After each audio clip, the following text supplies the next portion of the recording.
Well, hello everybody. Sorry for the silence, I guess, with the intro song today. Not sure what technical glitch happened there, but today is Wednesday, January 30th, and this is Block Digest 153 at block height 560,799. So, what is up? Man, yeah, technical errors, they come around whenever you're going live. We do it live, but I imagine it's got a little bit to do with just everything's also just so frozen over there in Chicago, and things are moving a little slow for you this morning, Janine. So bear with us on the technical problems today, peoples. Winter can suck my nuts. Yeah, especially there in Chicago, man. I saw this video you posted where they're setting the rails on fire to keep them melted so trains can keep going through. What is it, like -20 around there? Holy Lord. That's standard operating procedure, actually. Yeah, I don't know. I think at this moment, when we have asymmetrical information, at a certain point, you got to say, sitting that healthy. But that's, I'm glad you're doing well. At least, you're making it with some heat around there, right? Yeah, I woke up with no power and no heat and like a 50-degree apartment. Doesn't that sound awesome, everybody? Doesn't that sound like a great way to wake up? Monkey in cold storage.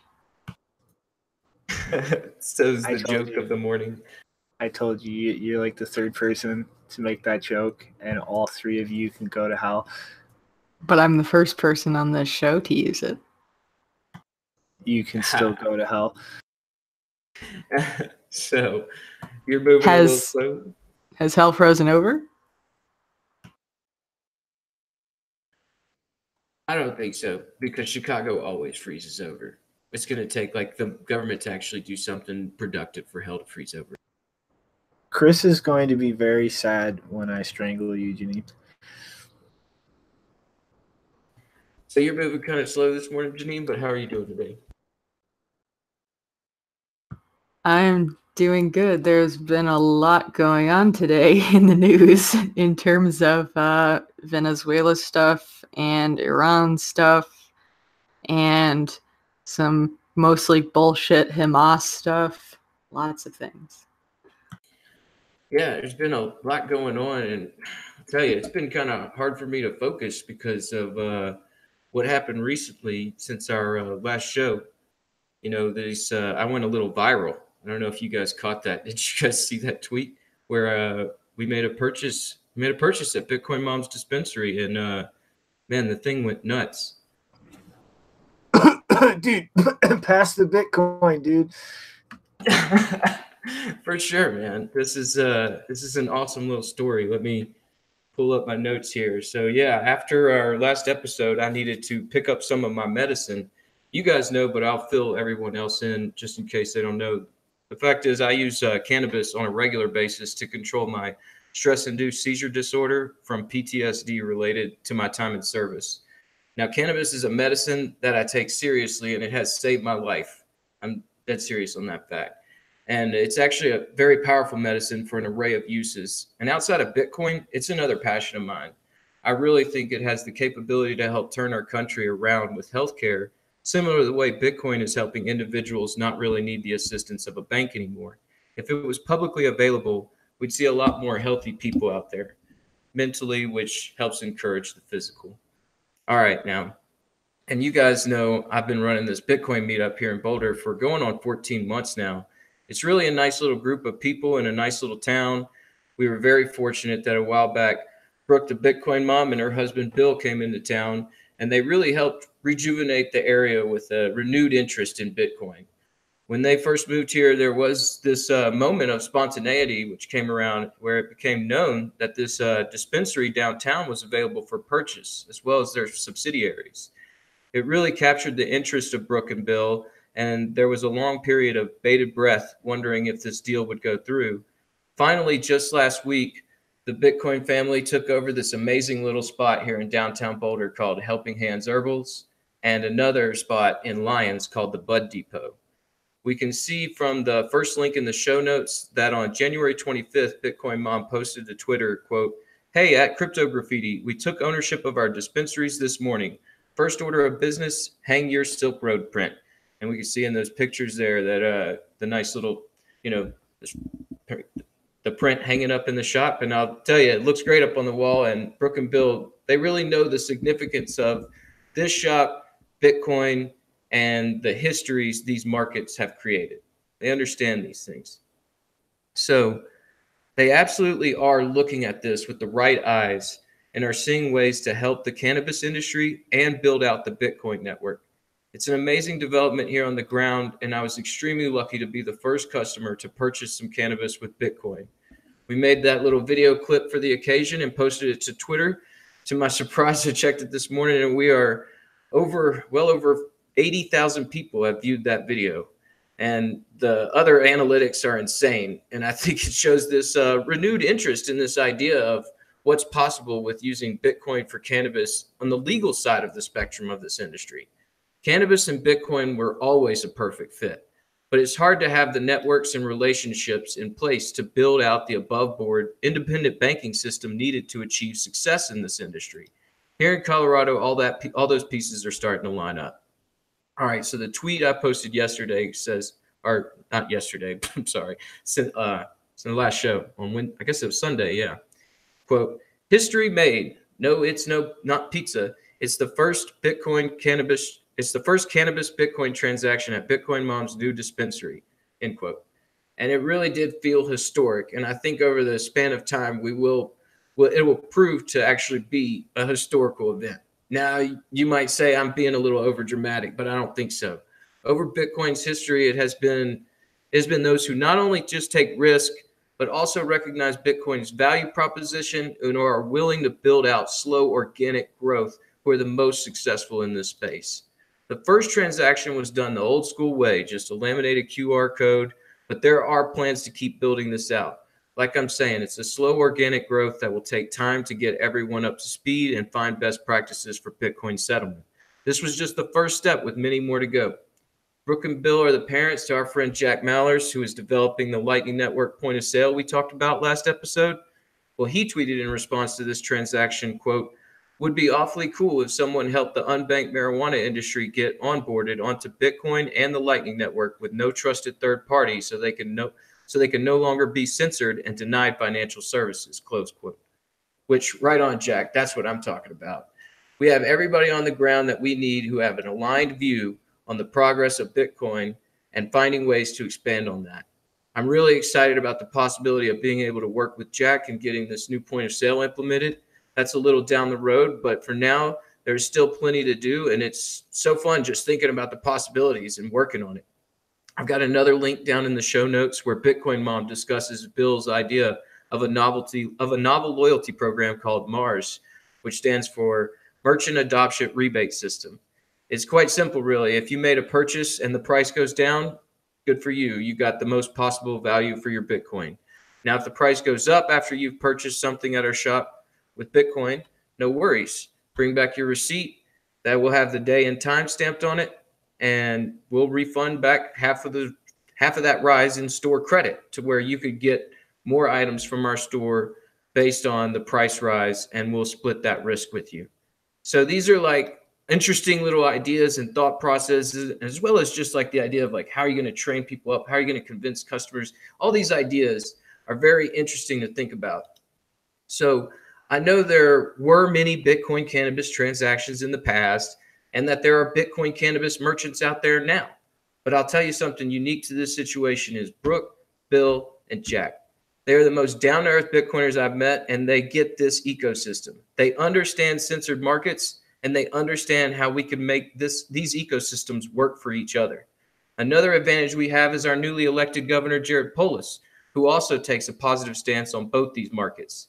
This is the beginning of something beautiful here in Colorado. I hope you guys can come visit sometime and spend a little sat at the shop, all above board, of course. So that's Helping Hands Herbals in Boulder and the Bud Depot in Lyons. And let's help support this new Bitcoin economic sandbox. So, yeah, it's been an incredible experience since this tweet. Like, I really have seen a huge response and overwhelming positive, response. And I mean, like, there was some misunderstandings in the tweet, but to be honest, like I'm saying, if you look at the bigger scope of all this, who all's involved, where these things are going, I mean, it is history in the making. This is not just some, random thought. I mean, I'm very excited to be here on the ground, man. So, what'd you guys think of this whole thing? Did y'all get to manage a view on what's going on here with this whole tweet and everybody's response to it? No, man. Like, why would a business that like banks won't work with need like Bitcoin, man? See, this is where we've got to break this stigma. To be honest, I mean, I'm gonna be making half-baked jokes this whole segment. I think myself. All right. Well, I'll tell you, man, like it really is crazy being here on the ground. There's a lot of work to be done. I mean, there's people that are locals that have grown up in this region, and I've seen these stigmas sort of stick around. And I mean, as someone like I've seen some things in the chat here where, people are wondering if I'm somehow invested in any of this. Like, look, I am like absolutely 100% in on all this, not because of any sort of financial gain or anything like that. It's because I have experienced this situation where I was told to take medicine for 8 years of my life that wrecked my life. I couldn't do anything. I wasn't able to leave my apartment, and it was awful. It took me breaking a stigma in my head to say, you know what? This is a plant, and it can be treated as a medicine if you use it right. All these things in life can be used for bad or good. And this is something grown naturally from the ground. And you're going to say, oh, this sounds hippity dippity. But I'm going to tell you, it literally saved my life. That's not a joke. I mean, like it gave me a better quality of life to where if I had a nightmare last night, I can wake up, I can take my medicine, and today's going to be okay.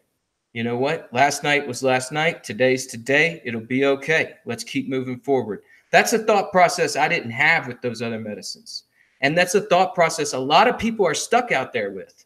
And so this is something where I feel, and I'm telling you, we got to break stigmas here on the ground. There's laws that have to be rewritten, and there's not just in the crypto and Bitcoin industry, but in the cannabis industry.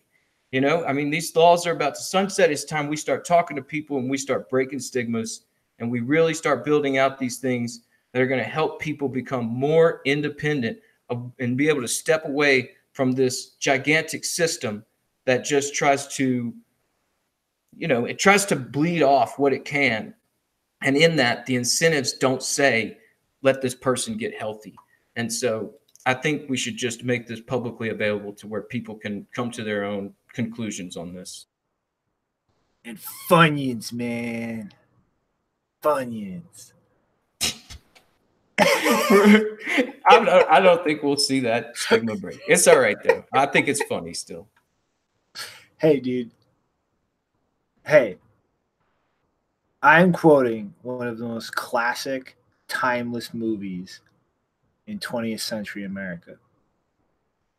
Don't you shit on that movie. It really wasn't great. So all you guys out there, come to Boulder, come to Colorado, bring your Bitcoin. Let's work on this. But yeah, in all seriousness, though, this is definitely a business and a market where it makes a lot of sense to start integrating with Bitcoin. I mean, aside from some like state level credit unions, it is pretty much impossible for these businesses to actually get any kind of banking relationship. And that comes with all kinds of risks. I mean, like, it comes with the cost of having to deal with security because they wind up dealing with a lot of cash, have to sit on a lot of cash. Businesses that aren't cash heavy, I generally see kind of hacking around and finding roundabout ways of doing things like billing debit card purchases as ATM withdrawals to kind of get around being associated with a cannabis business and then giving somebody change. And then, especially for cash heavy businesses, like it's not so much recently, but initially after legalization in a number of states, there were still federal raids on what were ostensibly legal businesses in the state. And so, especially with, a business where you're sitting on mostly cash, you do run the risk of a federal agency coming in and pretty much seizing the entire proceeds of your business. And I mean, like, just all around with all of these issues, like, Bitcoin does something to kind of solve all of these problems. You're right, man. I mean, that is one of those aspects of this where I don't think people understand. You're around here, you can see it. There's Brinks trucks driving around everywhere, and as someone that's served and had to deal with security and operational security, I mean, like I just sort of always observe these things. I mean, these guys are working routines you lax. When you lax, people look for weakness. When they look for weakness, maybe they find it, and then all of a sudden, maybe we have like a terrible thing going on in the middle of the streets. So because somebody sees all this, easily available value that they could just gobble up, all this fiat. And, it's not just like, it's not just a risk for the dispensary and for the people carrying around the cash. It's like just a risk for the general public in the area. And that sort of thing can be, we could take that externality out of the situation. And like you're saying, I've personally witnessed police units from other neighboring states coming into our state, harassing dispensary employees, trying to take bad IDs. I mean, it was us. I witnessed this guy like harass this employee for 10 minutes saying like, you need to let me back there. I need my medicine. This ID's good, just yelling. And as soon as he left, the dispensary people I was friends with, they told me they had gotten busted in a sting operation earlier that morning from somebody with a very similar ID. And as somebody that, witnessed people coming and going, these guys, they looked like cops. They looked like cops. The situation smelled funny. And I haven't seen another experience like that. But I mean, I've witnessed those things happen. And I'm not all day in that dispensary. I'm sure those things happen on kind of a regular basis. And these dispensaries are all up to the whims of licensing, and these things, we need some way to push back. And basically the way this whole value system is routed right now is, I mean, eventually these cash gets back into banks, which banks lobby for these law enforcements to, there's just too much interest against it with private prisons, pharmaceutical industries. This has to be routed around. Yeah. I mean, the security issue, like, I'm no stranger to Colorado. I've been out there quite a few times at this point. And I mean, half the dispensaries I've been to out there are literally ex-military operating security. Like, the front door requires the security guard to clear you and buzz you in. The back area where you actually like purchase something has a solid steel security door where you have to be buzzed in. And like all of this kind of shit is the result of just large amounts of cash being on the premises, which introduces the risk of robbery.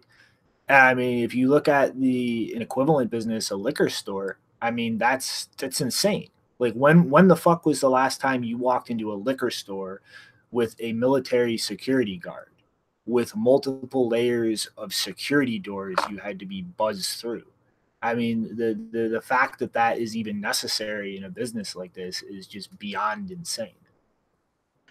Yeah, you're right. There's so many different aspects where we have to break these stigmas. I mean, because I really think if we start to allow public consumption and we start to allow people to sort of experience it without having to this idea of like, what am I doing? I don't know what I'm doing. I'll grab this. I'll go back to my hotel room. I'll hide and I'll come out and I'll take a walk later.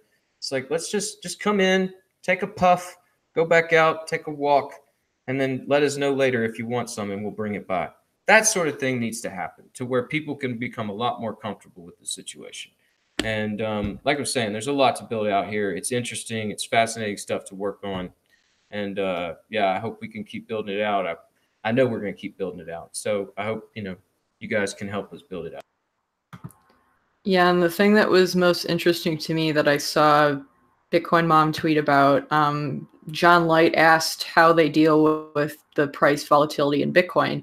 And she actually tweeted out this very long thread explaining it's like a customer reward or customer loyalty system I don't know. Do you guys think I should read that out? Because I think that was pretty interesting how they handled that. I mean, like, I just sort of quickly summarize it. It'd be good if you could read it out real quick. Yeah, so she says this is something that Bill came up with. She says it struck him at a happy hour, and anyone's free to use it. She says most Bitcoiners regret spending their Bitcoin at lower prices after watching it rise year over year. For example, the porch furniture we bought from Overstock for 4 Bitcoin in 2014. We all learned back then that merchant adoption wasn't the way to expand Bitcoin adoption. Most merchants cashed out their Bitcoin for fiat via payment processors. They didn't want to be exposed to the Bitcoin price drop. This dumped BTC back in the market. Merchants need to pay their vendors and employees, etc., in fiat and can't hold Bitcoin for long unless they're diehard hodlers like we are and are willing to take the risk of Bitcoin going up and down. With Bill's Mars program, Merchant Adoption Rebate System, feel free to steal that too. We as a merchant will offer a way for customers to benefit from either a Bitcoin price drop or rally. If the price drops, hey, good for you. You spent your Bitcoin on something you wanted before the price dropped. If the price rises, then we will share your pain of having spent your Bitcoin. Save your receipts from your Bitcoin purchases. When you come back in, we will monitor the current price of Bitcoin and split the difference 50-50. You can use that difference to buy free products from us. This way, we as a merchant benefit by holding the Bitcoin you spent with us, and you benefit by staying a loyal customer and getting future discounts if the Bitcoin price goes up. So I thought that was a pretty interesting way of, because like merchant adoption there's like so many hurdles to that, and people are frustrated when merchants aren't willing to adopt Bitcoin for this reason, or they do adopt Bitcoin, or even not even merchants, just charities. Even like, for example, we're seeing the Tor project being asked, like, why are you using BitPay when you're an anonymity software nonprofit? And so, yeah, this is a big problem because most of them they don't want to deal with that. And so they automatically convert it into fiat either after they receive it directly, or they purposely use a service that automatically converts it for them. So I think that's a good system to have. Absolutely. I mean, I remember when she first told me about it, and I was just sort of blown away by just how it was it's all the systems are there, it's just this interesting little way to put it together to where you get people to incentivize the merchant aspect and, trying to actually hold Bitcoin. And this is one of those where, for sure, if we could get some other aspects of this cannabis industry to start, like vendors to merchants and creating this sort of closed loop economy, that would be incredible, not just for the cannabis market, but for Bitcoin. So super excited for Bitcoin Mom and Bill and Jack and everybody here in Boulder and what's going on. So yeah, just wanted to share this story with you guys. Mm-hmm. And Audio Tweaker, I think, is having a little trouble understanding this in the chat.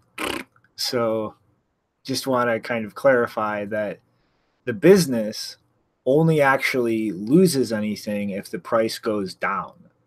If the Bitcoin price appreciates, they're sitting on extra money versus the product they let go of, and they're only giving back half of that to the customer in terms of rebates or store credit. So the price can skyrocket all day and they're still coming out ahead.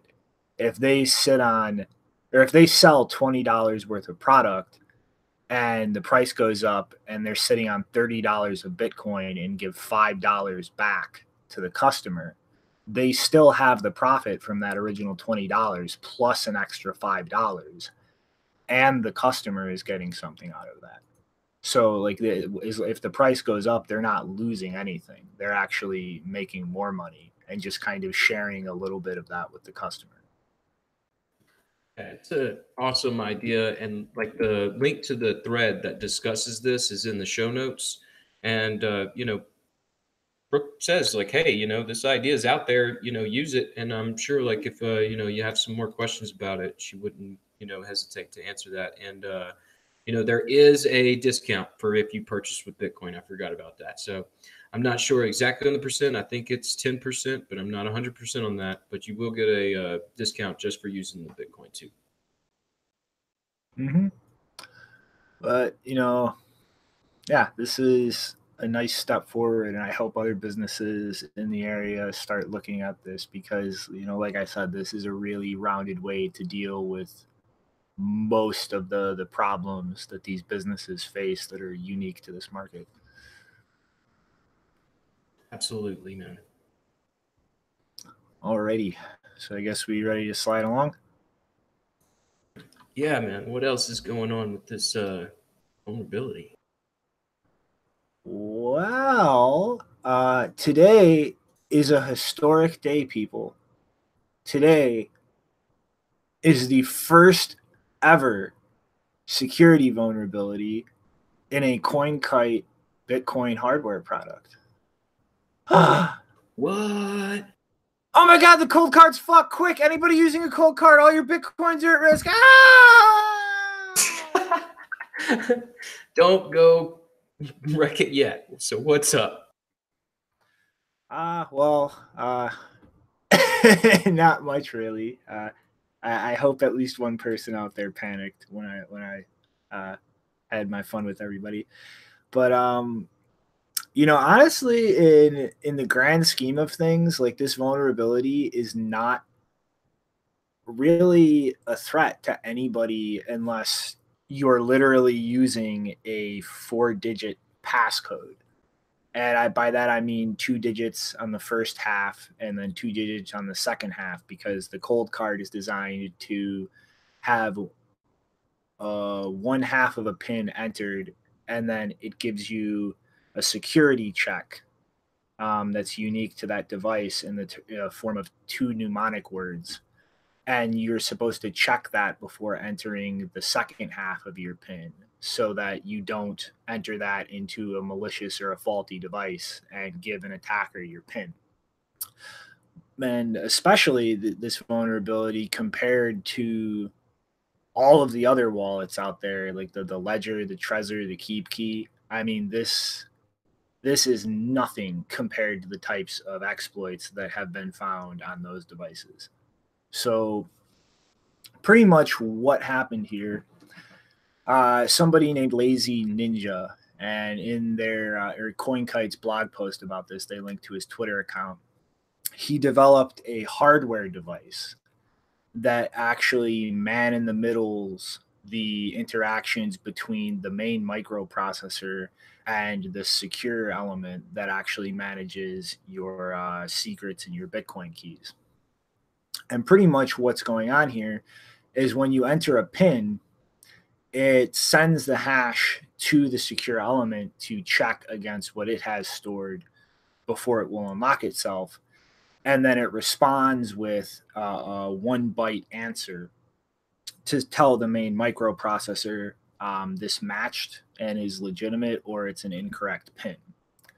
And so there is a security lockout on the cold card that's supposed to time limit PIN entries. Like the Trezor and the Ledger have the time delays if you enter the wrong PIN that'll slowly increase, doubling each incorrect entry.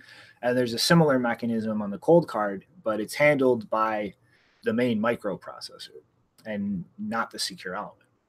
And so what this man in the middle attack would allow is you pretty much intercept the trace connection between these two chips with the device that Lazy Ninja developed, and you intercept the response from the secure element to the main microprocessor, and then have it tell the main microprocessor that the PIN try was good, even if it's not.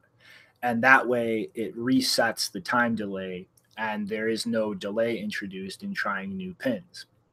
And so Lazy Ninja is saying it takes around, I think 5 to 15 seconds per PIN try.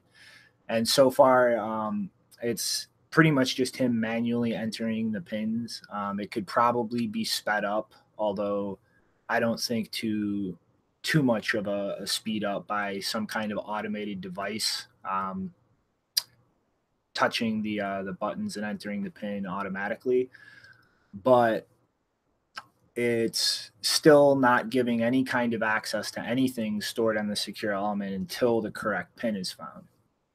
And the reason I say this is not really that big of a deal at all is if you're following their recommendations and using an 8-digit PIN in total, broken up into a four-number first part of the PIN and then a 4-number second part, it would take 15 years at these rates to go through all of the PIN combinations. And even if you're only using a 6-digit PIN, it would take 60 days. So unless you're completely ignoring all of their advice in terms of PIN length, there is no way that this presents any kind of serious risk. And it also requires, obviously, physical access to the device.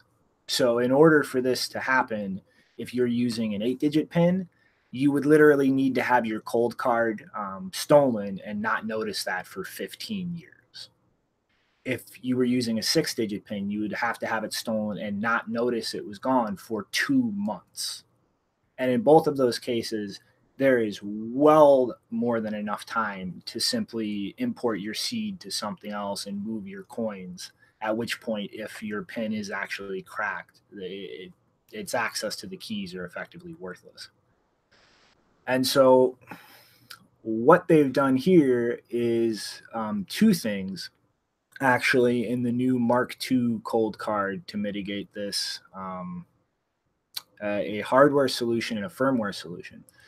And so what they've done is actually updated the interaction process between the main microprocessor and the secure element so that instead of just a 1-byte response that could be intercepted by a man-in-the-middle attack, it is actually doing a hashed challenge back and forth using the pairing secret between the main microprocessor and the secure element.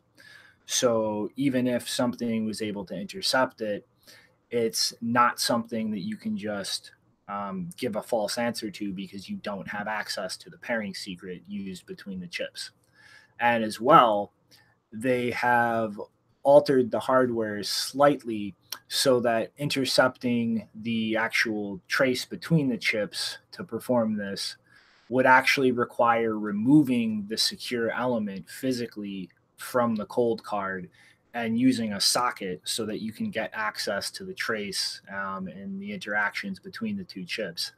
And this would be very delicate solder work, and the slightest fuck up would completely fry the secure element and destroy all of the information that the attacker was trying to gain access to.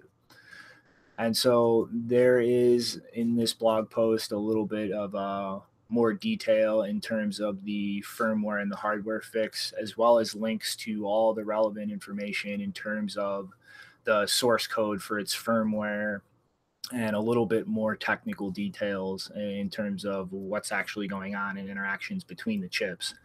But ultimately, if you are using a secure PIN, this is no threat to you. It's nothing you need to worry about. And it again requires actually physically stealing the device. As well, it's being mitigated to an even heavier degree in the new version of the cold card. And so honestly, like, I am really impressed overall just by CoinKite in general, because this is, I think, getting close to the year mark that the cold card has been released, unless my memories completely failed me. And only this one vulnerability has been found in it so far, security-wise, and it is absolutely nowhere near the kind of vulnerabilities discovered in the other hardware devices out there. And it's been 4 years now since the Open Dime has been released, and there is still yet to be found a demonstrable attack or security flaw in that. So really, compared to a lot of the other companies in this space producing hardware wallets, I mean, this company's designs are holding up phenomenally. The types of vulnerabilities we've seen in the Ledger, in the Trezor, are just atrocious. And with much more ease, just allow an attacker to pretty much gain complete access to everything they would need to steal somebody's coins. And like really, I do have to give CoinKite and Rodolfo and Peter a lot of props for this, because, you know, even despite this vulnerability being found, the practicality of really using this is almost non-existent unless the user is intentionally ignoring all of the security advice they're giving in terms of how to use the device. Yeah, it sounds like a extremely small attack surface, because if you're taking the time to pre-order these, get these CoinKite cold cards, and you're doing that because you like the added security it affords you. And I doubt there's many of these people out there that would be, skimping down on the security with like weak pins. And that's just pretty much like the main takeaway, I think, is just like always be sure you're following these directions as far as, the way that you're supposed to be setting these up, as well as, just how great it is to keep adding a little extra digit onto your password. I mean, I always tell people, pretty good idea to keep your passwords about 16, 24 characters. I mean, like 12 is the lowest. It's just a good way to keep the crackers at bay, because of the amount of time and effort it would take spent on that, and it just wouldn't be worth it. And yeah, Rodolfo and CoinKite, those guys are doing awesome as far as working it out to make sure that the from the production line to the customer, they've got transparent bags, they have the transparent plastic, carbon, whatever the material is, it's transparent, so you can see the circuitry, you can see like straight from the assembly line. It's still really hard to get that all worked out to where from the assembly line to the consumer, it's absolutely trusted. But they've done just about the best job I've seen anybody do. And I imagine it's great to see them like already sort of putting out this this new cold card with a fix for this. So yeah, great job, Rodolfo. And really been, I've been still got, a few open dimes sitting around, and I mean, like, haven't been happier with them. So great job over there. Mm-hmm. I mean, like some of the vulnerabilities we've seen in the ledger, the Trezor, just pretty much allow you to trivially, in a ridiculously short amount of time with access to the device, just dump the entire mnemonic seed. Where here, you're talking literally a range of 2 months to 15 years if you are following the actual use advice to do anything with this. And I mean, it's just like, honestly, if your coins were stolen due to this being exploited, you honestly deserve it. Because I mean, that just shows such a negligence and lack of attention in paying attention to your coins and their security, that it's just inexcusable with that type of time required to exploit this, that you would not notice that and move your coins somewhere else. Yeah, that's where it's like gotta be Nero, because these guys, I mean, like, I wanted one, and it's just like I'm still gonna eventually get one. It's one of those things where it's all about a measure of where your security is and everything. And right now, I really want it just to actually keep practicing with it, even though I don't really have the accrued value to really be necessary yet. But I think that it's definitely something that I'd love to fiddle around with. And yeah, so yeah, that's it. All right, Janine, what's going on with Fidelity? Well, I'm pretty sure you're all surprised that I pick a story about custody, because you all know that that's one of my favorite topics. Yesterday, Bloomberg published an article that Fidelity Digital Asset Services LLC, which is a subset, I'm not sure where exactly in the hierarchy or the business classification it is, but it's a subset of Fidelity Investments, which actually started mining Bitcoin in 2015. And they announced, they did not announce. Bloomberg announced that, according to some people, they are planning to launch a Bitcoin custody service in the first quarter of 2019. And of course, Bloomberg, it's kind of funny because Bloomberg had this line that, according to 3 people with knowledge of the matter, and then later, according to employees of 3 firms that spoke with Fidelity in the past several weeks and asked not to be named, discussing plans that are still private. So yeah, more pointless sourcing that's not really sourcing. Anyway, this story caught my attention because Dr. Bob McElrath, who's been in Bitcoin since at least 2011, I think, is the vice president of blockchain system architecture at Fidelity. And he's currently doing a bit of a European tour. At least, I don't know if it's maybe broader than Europe, but he's doing a European tour to talk about Bitcoin vault mechanisms, which is a combination of cold storage, time locks, clawback conditions, things like that. And the idea of a vault in the terminology that he means is that it's distinct from cold storage. It's more describing theft protection mechanisms in the process of transferring Bitcoin or Ether to another party, such as a customer, than it is about static storage, which is what we mean when we say cold storage. So when you think of a vault, it's more about secure transfer mechanisms, at least what I saw. And most of his presentation, because yours truly attended one of these, was about a comparison in the pros and cons of various proposals to provide this kind of functionality, such as allows op push TX data. He also had an idea for pre-signed transactions where you delete the keys after you sign the transaction. Then there was also O'Connor's op check sig from Stack.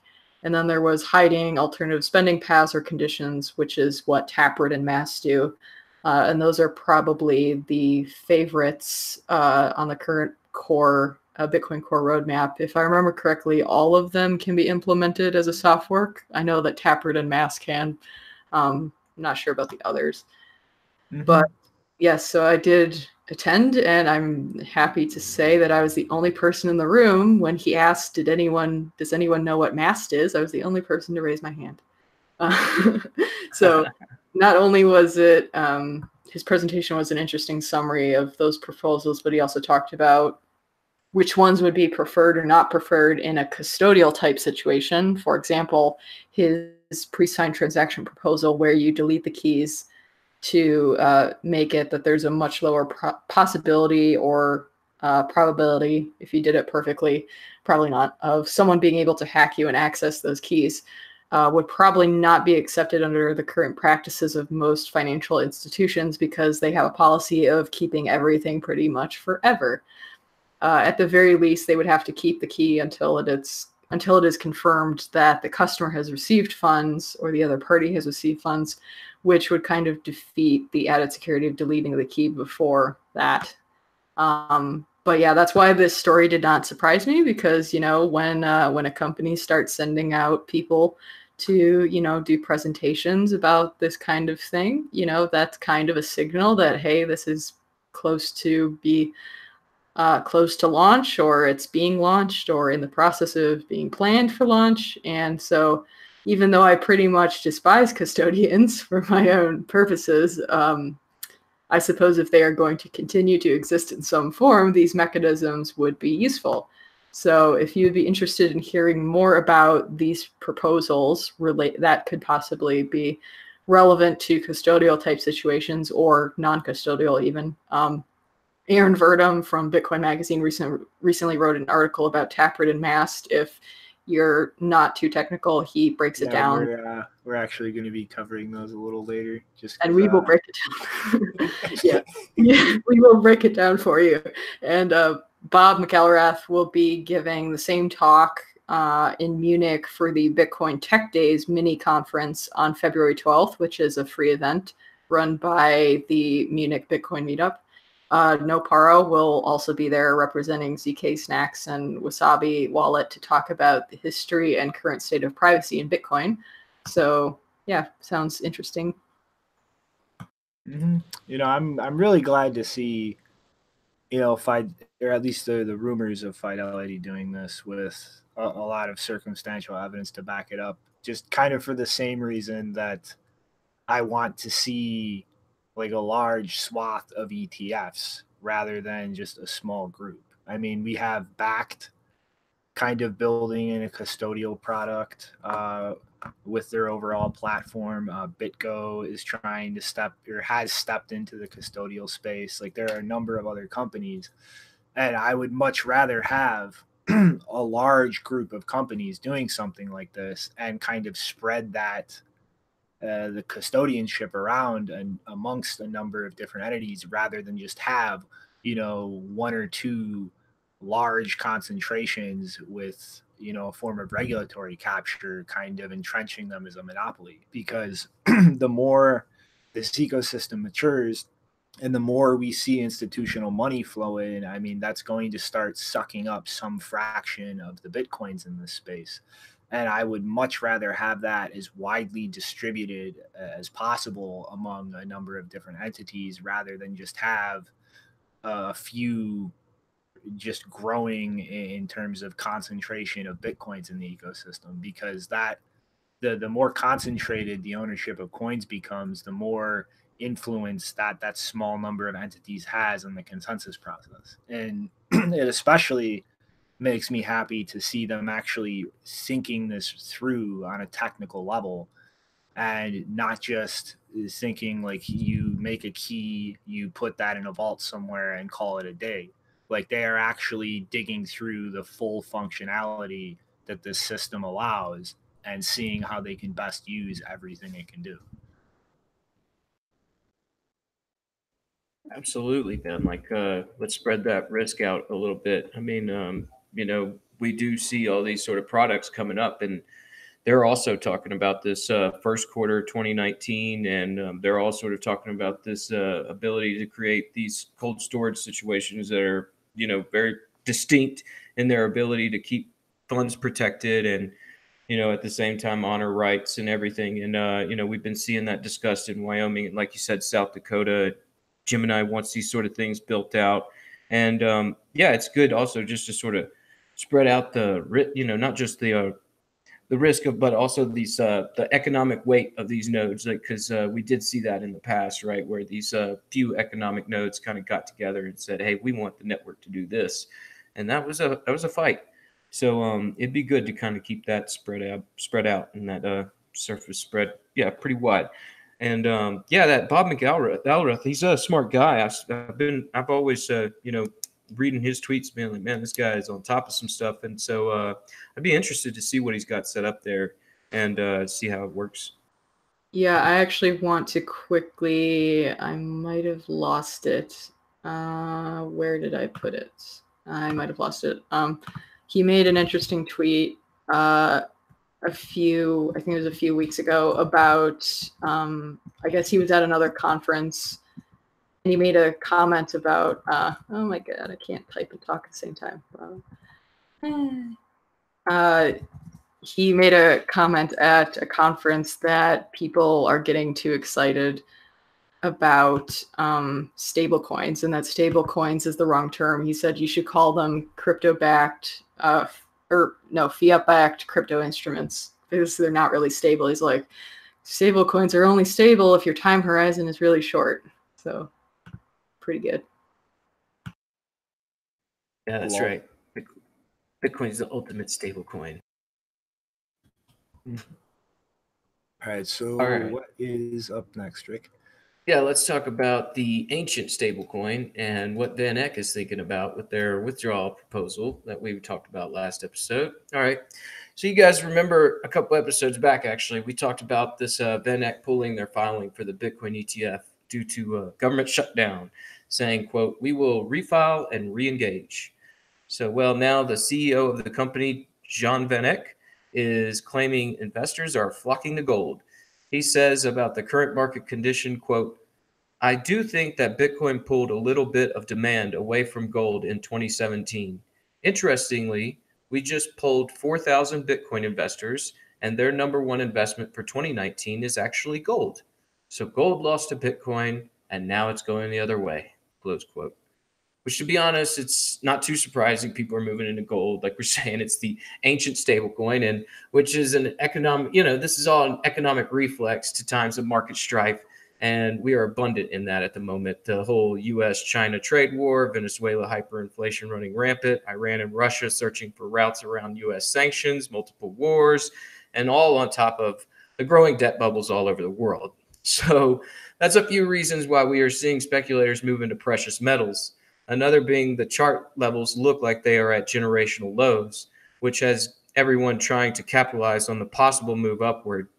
But to be honest, I don't know if they're going to get that. I mean, like, possibly. Gold has historically served very well during these times of economic uncertainty, but it's hard not to look at the situation through the lens of present-day politics.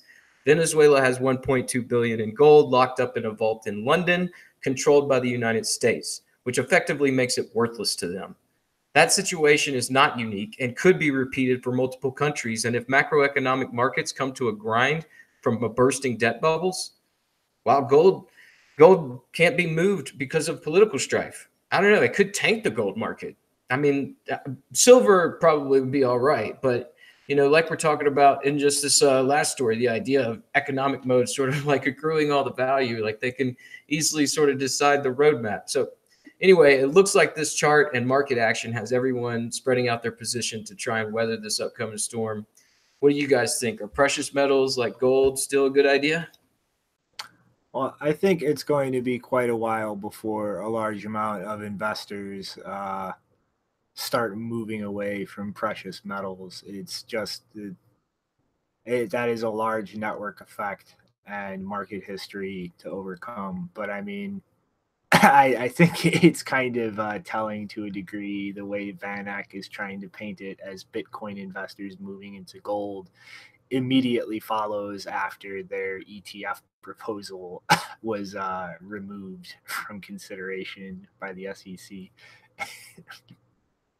Yeah, I'd like to know who those 4,000 polled Bitcoiners are. I mean, there were a lot of speculators coming in 2017, and usually those guys always sort of keep their risks spread out. So it wouldn't be too surprising to me that they've always sort of been spread like that, but maybe now they're just more so on that, on that end of the spectrum. Mm-hmm. So yeah, not much out of this other than just speculation.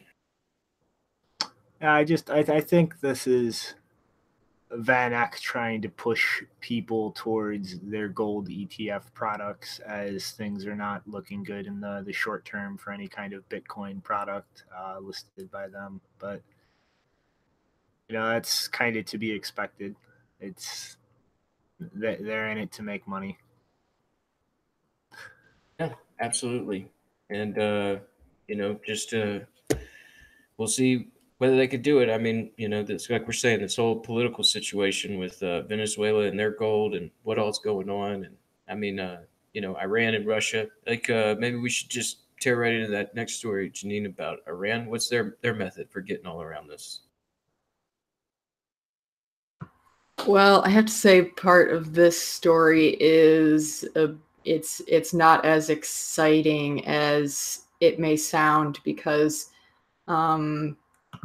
people are saying it's a reversal of the ban. That's not exactly true because if you read it or read the translations, as I mentioned at the start of the show, one of the big news items in the last few days is that Iran has, well, they're saying reversed, I would say relaxed, their previous ban on cryptocurrencies through the publication of a draft regulatory framework. And according to Al Jazeera, the announcement was even made on the eve of the annual 2-day Electronic Banking and Payment Systems Conference, which kicked off in Tehran on Tuesday with the theme Blockchain Revolution. Oh, goody. They've already been infected with the other B word. The central bank announced an intent to not only recognize Bitcoin and cryptocurrencies, but central bank cryptocurrencies, hint, because they want to make tokens and various related activities, including exchange bureaus, mining operations, and things like that. So if you've been paying attention to, the fact that the U.S. has been pretty heavy-handed with the economic sanctions, you can see why they may be in the mood to relax some of those conditions. However, they did make clear, the central bank did, that, quote, using global currencies as methods of payment inside Iran is still prohibited. So, yeah, and let me see. Furthermore, in an effort to prevent more value loss from the real, it bars Iranians from holding large amounts of global cryptocurrencies in the same way that they are officially prohibited from holding more than 10,000 euros. So it's not exactly that much of a relaxation, definitely not a reversal, because still a lot of restrictions. And basically, it sounds more like this is geared toward businesses, so they might want some businesses to be able to operate out of Iran and do this kind of thing, but the citizens themselves are going to not really be able to use those services, or they'll be able to use them in a very limited way. Now, obviously, there's going to be some people who are going to keep doing it anyway, as they already are. But yeah, this is I think they even quoted a trader in the Al Jazeera article who said, "We are hoping the central bank stance would not again restrict the use of Bitcoin and cryptocurrencies in any way," but it doesn't look like. I mean, apparently he sounded a bit hopeful, but yeah, there's still restrictions. They're not gone. It just sounds like they're possibly, when they say that they're relaxing the restrictions on cryptocurrencies, that's more to do with their own central bank cryptocurrency and maybe some business operations that could generate tax revenue than it is to allow individuals the freedom to use it. So not as big of a deal as some people are taking it. So this is more kind of following the lead of China in terms of private citizens trying to give them the ability to get some kind of investment exposure but not use it, and then capitalize on things like the mining migration to Iran. Yep, basically. No wonder they were offering such cheap electricity. I think it was 0.06 cents. That's kind of a bummer, honestly. I got, read the headline on this one, didn't really dig too much into the story yet. It's upsetting because I thought it was going to be like a full reverse in a ban, like on the ban, to where people could have access to it. And yeah, I guess we are kind of seeing this alignment of certain nations kind of coming together to figure out a way to allow them to have some sort of crypto economic system that doesn't really allow access to the underlying value. And that's upsetting to hear. But yeah, we'll see how it goes. These developments are going to keep going. I mean, like, geez, every day, every other week, it seems like we're learning something new about the way macroeconomics are changing.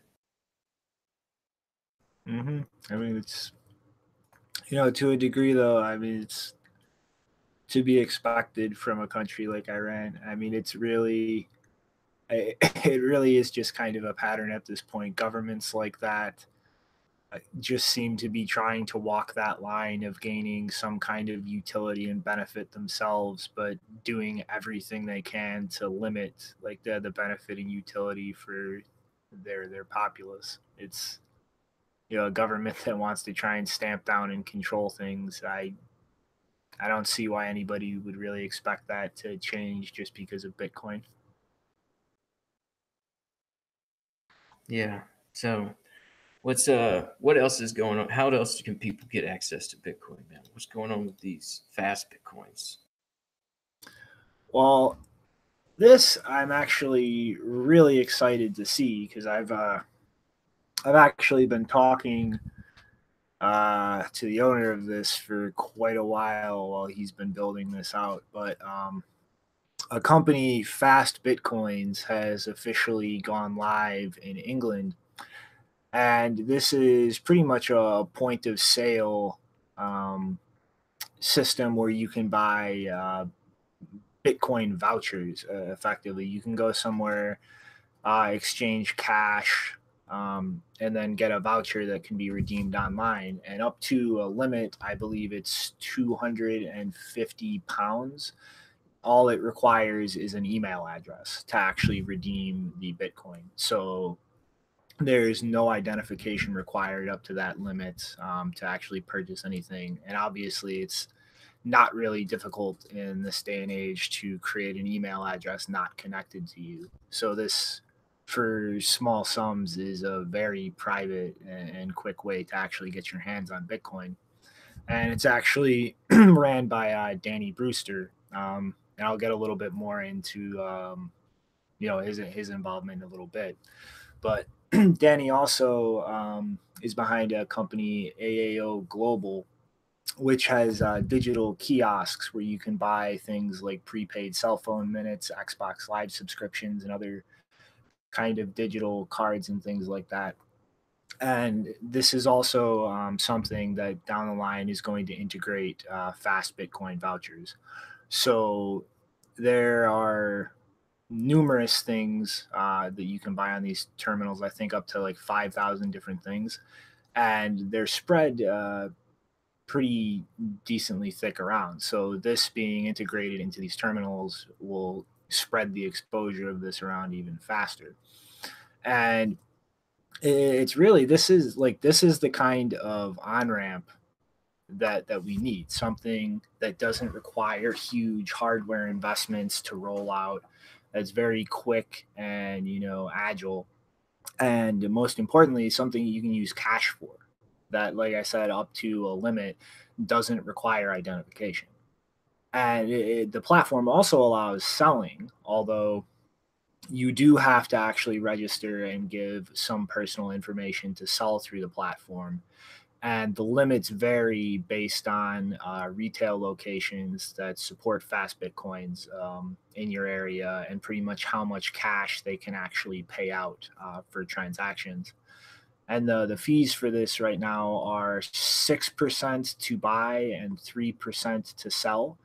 And pretty much registering an account and verifying information will lead to lower fees. But like I said, that is completely optional. Like up to the purchase limit of 250 pounds, literally all you need is cash and an email address to redeem the voucher.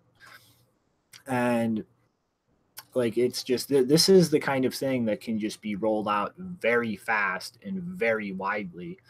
And it removes a lot of the kind of frictions that exist now with platforms like Coinbase, or like even Cash App, which is pretty smooth and seamless, still requires going through an identity verification, a selfie, and these kinds of things, while they're not crazy compared to all the nonsense you have to go through to register someplace like Coinbase or Bitfinex, it's still an impediment.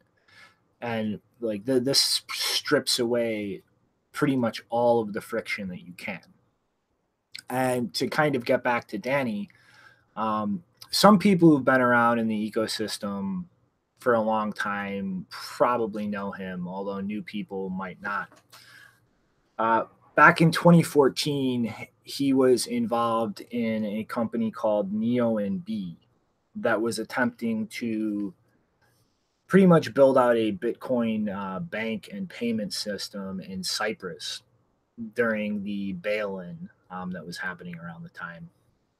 And, this has been kind of bandied around as one of the biggest,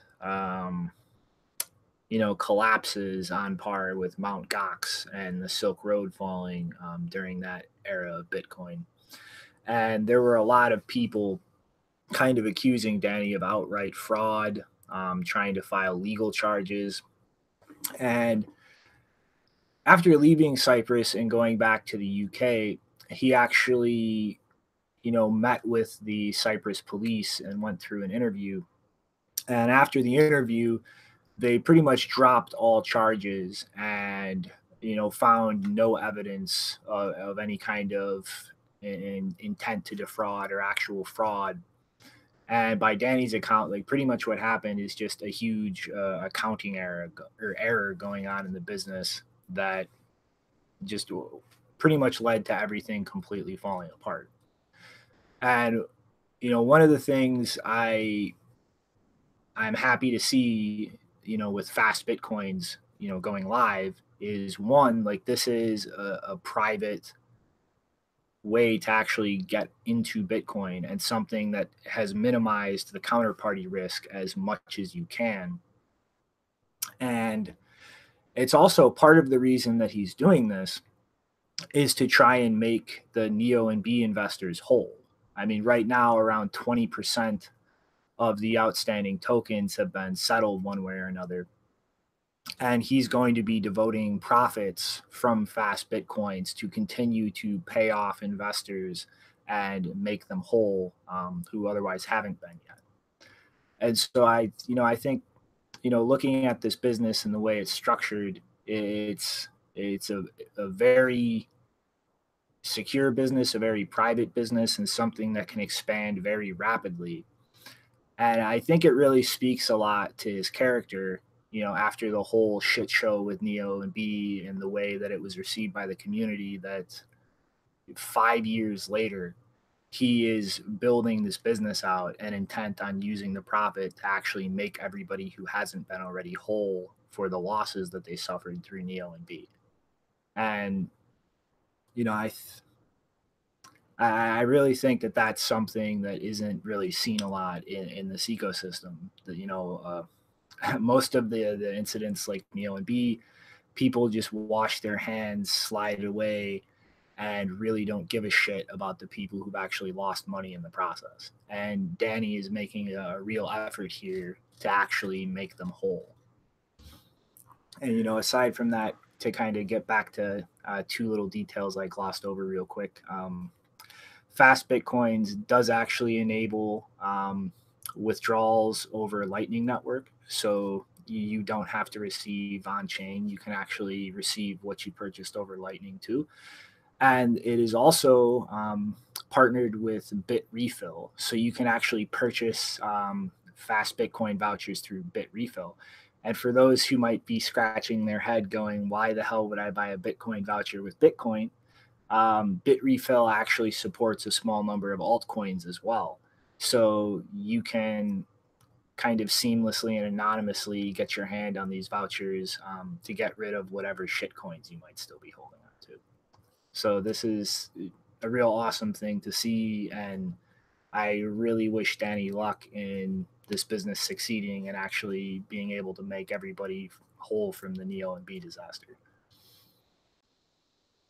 Right on, man. That is definitely something you don't see in this space much, is somebody sticking around to create a viable option for the market that is necessary and trying to make their investors whole from a project that didn't go the way that was planned. And so, yeah, good job, Danny, on stepping back in and doing all this. And I think you're right, man. I mean, the fast access to Bitcoin without really having to totally KYC yourself there. And it's just it's a big onboarding process. And like, if you can easily buy Bitcoins without necessarily having to go through that much of a headache, it's definitely a good thing. And yeah, like it's really kind of this whole Bitcoin voucher. And I mean, like, not just Danny Brewster. I want to be sure on this. I saw a post from John Carvalho 7 hours ago, Bitcoin Error Log, saying, "Come work with me at BitRefill." And there's a listing there for a job. So it sounds like, there's another good guy working around there. So a couple of good guys, and let's talk about another good guy and another project real quick. One that I kind of bumbled through last episode, and I really wanted to bring it back up since we're talking about these vouchers, is that program Azteco that Beautyon has been working on. And Beautyon, he's got this podcast also on the CryptoCast network called Bitcoin Matters. And yeah, I just wanted to touch on this voucher program and who's, yeah, he runs this podcast. And so Azteco is also trying to make it really easy for the average person to purchase Bitcoin. It's similar to phone cards that top off prepaid cell phones. It's a service that issues a 16-digit voucher to redeem your Bitcoins. And these Azteco vouchers could be sold by anyone who would like to become a vendor and has the amount for the proper bond to do so. And they can turn their point of sale into a Bitcoin voucher system. Like, you wouldn't necessarily really need the kiosk that we're talking about here at Fast Bitcoins. But I don't know if there's really this Lightning option available that you're talking about with Fast Bitcoins. But we'll see what's going on. So on top of that, you really just need a computer, internet, and a printer to begin selling these vouchers. The website is down in the show notes if you'd like to apply to be an Azteco vendor. Yeah, I think these are great when it comes to onboarding people who don't have the capability of obtaining Bitcoin for one reason or another. I mean, a lot of people out there don't have these identification cards, and they don't have the ability really to KYC themselves. And also, just some people really want to, remain, keep their privacy intact. And that's something that's important too. And so these voucher programs are going to be big in the future. And it's just something that we should definitely keep our eye on and watch these developments go. Was there any comment on the Azteca vouchers?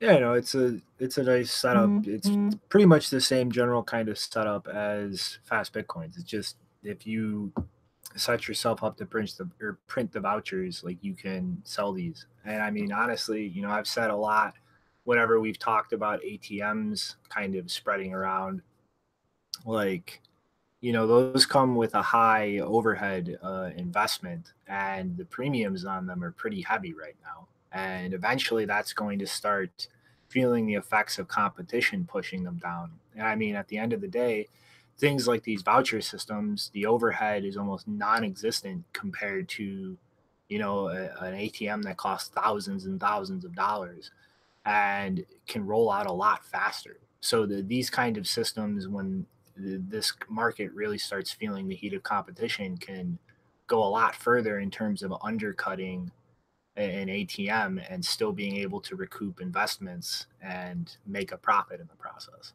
So like I'm a lot more anxious to see things like this roll out than actual physical ATMs. Yeah, definitely bring in the competition to, just bring the whole market up. All right, so let's keep moving along. So we talked last episode very briefly about how Tangem had received an investment from SBI Holdings out of Japan for $15 million. Well, now it looks like Tangem is headed to the Marshall Islands to assist with the production of physical blockchain notes, quote unquote. And for the nation's planned digital currency, the island nations are building out the digital currency SOV, or sovereign. And the sovereign was announced in February of last year, and we covered this developing story in episode 124, where we talked about the IMF warning the Marshall Islands that using a national cryptocurrency could disrupt their flow of economic aid, which could put a significant drag on their economy since they're so reliant on Western countries. And then again in episode 140, where we discussed the president of the island nation winning over a vote of no confidence, moving the national currency forward in discussion. So now they are moving forward, and the Tangem cards are going to help build out this ecosystem. David Paul, the assistant minister to the president of the Marshall Islands, said, quote, Tangem will help us ensure all citizens, including those living on more remote outer islands, are able to easily and practically transact using Sovereign. So, this is another one of these different ways to transact with Bitcoin. And, but this is going to be their cryptocurrency, like another national cryptocurrency. And it looks like they're planning on using these Tangem smart cards to allow their citizens to be able to use the ecosystem.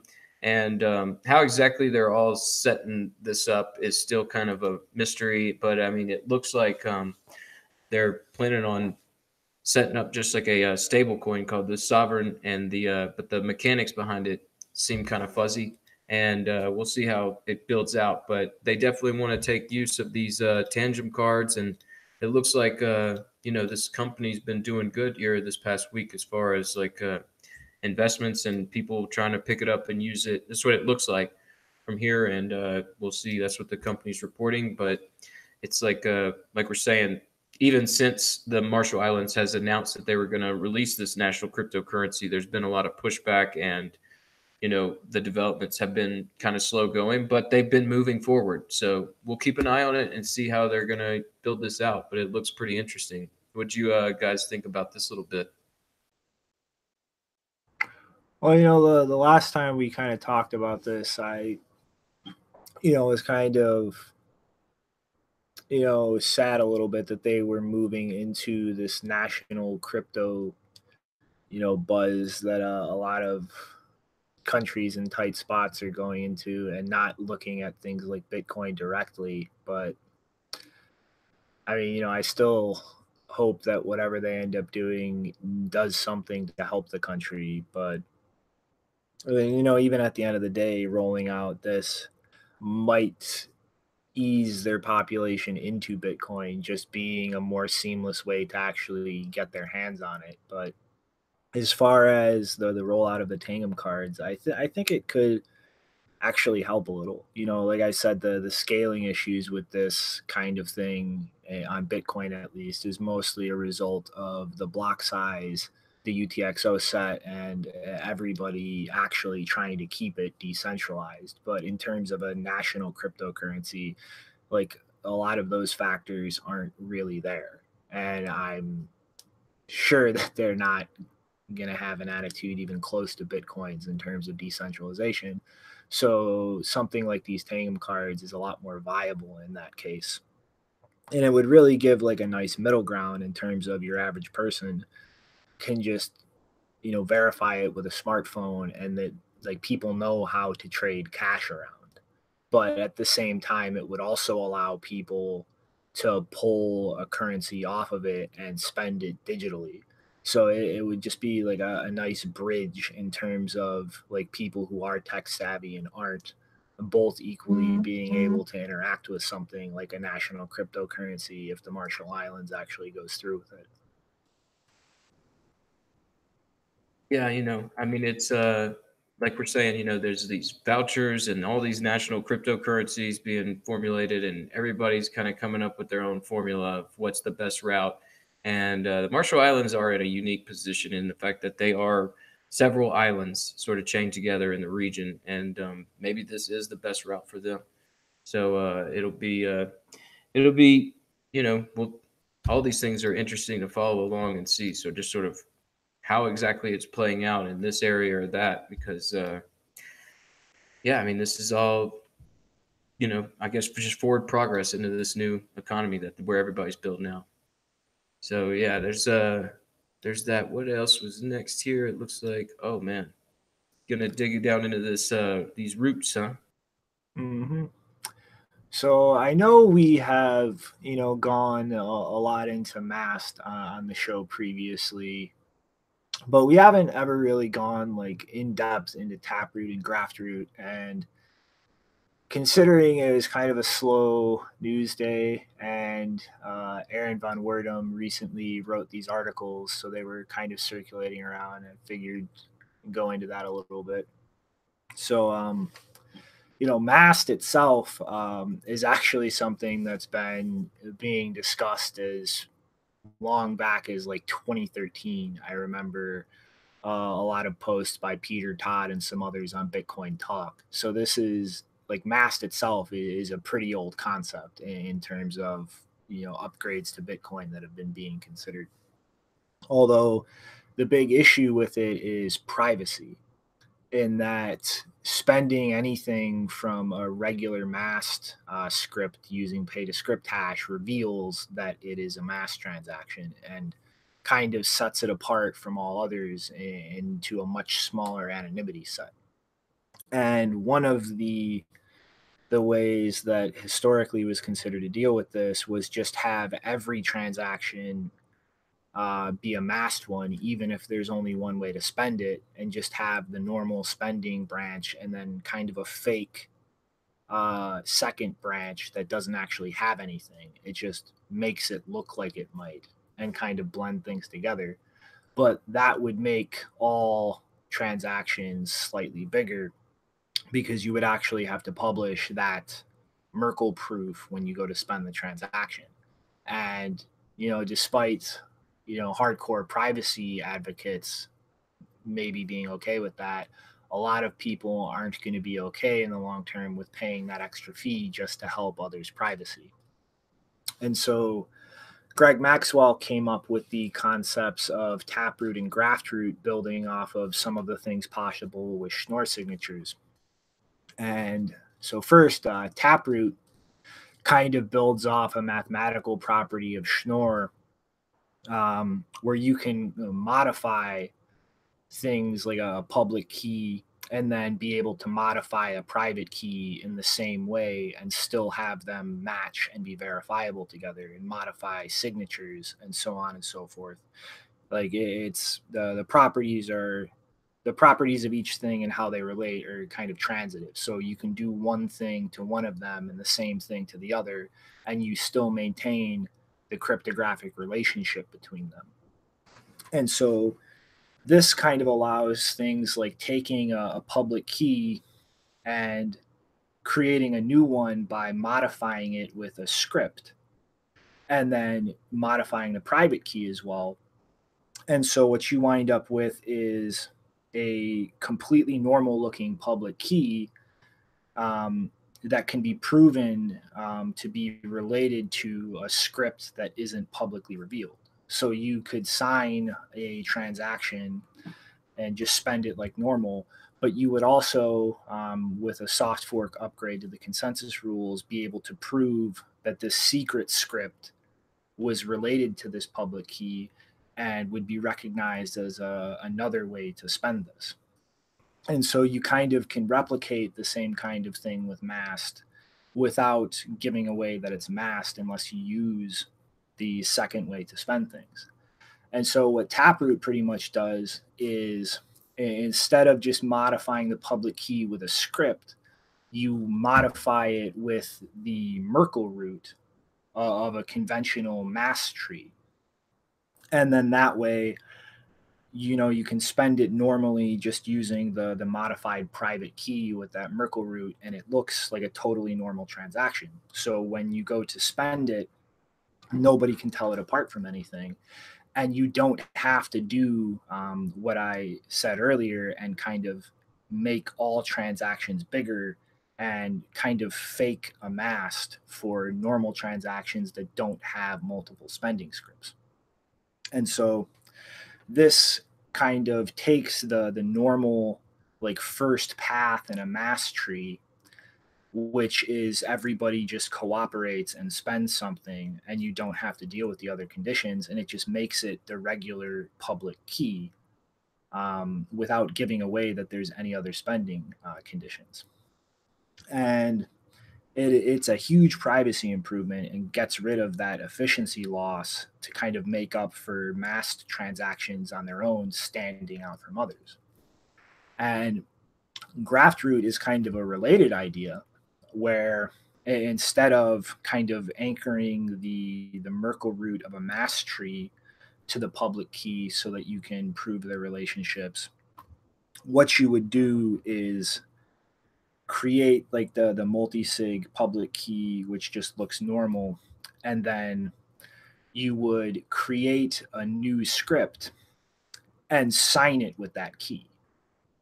And so instead of like the public key itself proving a relationship to the script, that signature from that key would prove it. And instead of having to build a mask tree that would grow bigger the more different script paths you create in it, you can just pretty much create an infinite amount of scripts that could also spend from that key. And the proof that they're allowed to spend from it is that key signing those scripts.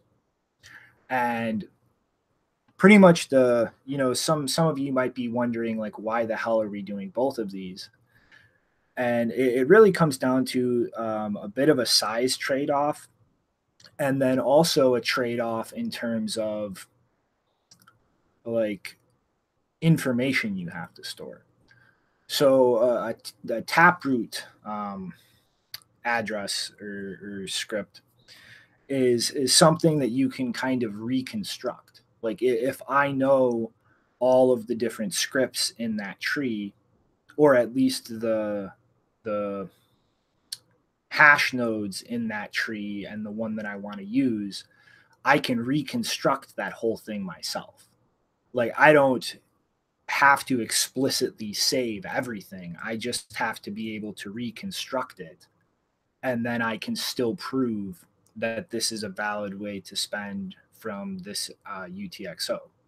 So it's a lot more resistant to losing things and losing access to coins. Like as long as you can reconstruct that, you can spend from it using the other paths. Whereas with Graftroot, the linkage isn't the Merkle tree, it's the signature from that main public key. So if you have an alternate script that can spend these coins, that signature of that script is the only thing that proves that you can spend those coins with that script. And if you lose that signature, there is no way to reconstruct it yourself. You either have to get it from another participant in creating it, or you have to convince all of the parties in that address that is at the root of it to re-sign a script. And so there's the kind of different trade-offs involved in the risk of losing the ability to spend coins. And then also with Taproot, you build that masked Merkle tree, and then that's it. Only the things in that tree or the public key itself are what conditions will allow you to spend those coins. Whereas with Graftroot, because it's just the signature from that main key that is proving that other scripts can spend from it, you can add new ways to spend a coin after the fact without actually spending them. Like to change the spending conditions in a Taproot transaction, you would have to create a whole new address, a whole new Merkle tree with different conditions, and then actually spend and move those coins from the first one to that new one. Whereas with Graftroot, all of the people involved in creating that public key can just sign a new script, and you don't have to actually spend those coins or move them to kind of add a new way to spend them. And so, like, while both of these things do accomplish very similar things in terms of being more private and efficient in having multiple ways to spend a coin, there are a lot of nuanced trade-offs in terms of the risk of losing access to things and the how would I say this? My brain is struggling for the word. The flexibility of like how you can modify and create those conditions. And so it really, you know, at first, when you look at these two concepts, it might not make sense. Why do both? But when you really drill down to the specifics, I mean, both of them have situations where one would make sense over the other. And there are a lot of different trade-offs and use cases involved, one versus the other.